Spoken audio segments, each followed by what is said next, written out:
Hello বন্ধুরা, চলে এলাম একটা নিউ ভিডিও নিয়ে। বাড়িতে ছিলাম, হঠাৎ দেখছিলাম একটা আইসক্রিমে যাচ্ছিলো, যেটা হচ্ছে ছোটোবেলার একদম স্মৃতি যাকে বলে।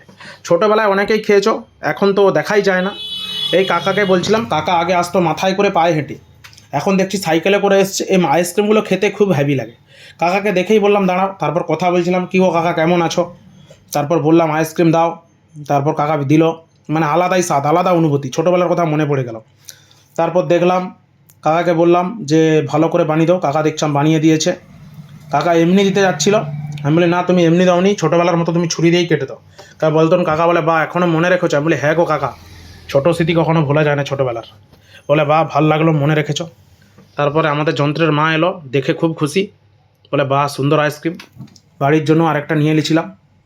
বাড়িতেই ছিলাম, যেহেতু পায়ের প্রবলেম ছিল, কোথাও বেরোতে পারিনি, তাই বাড়িতেই বসেছিলাম। হঠাৎ দেখছিলাম গেছিলো, তাই ডাকছিলাম আর কি।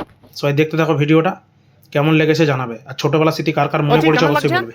আর আমার ছেলে দেখো কীভাবে বলছে কেমন লেগেছে। এদিকে দেখাও, ফোনের দিকে দেখাও, একটু খাও, একটু খাও খাও খাও খাও। ও এবার কেমন?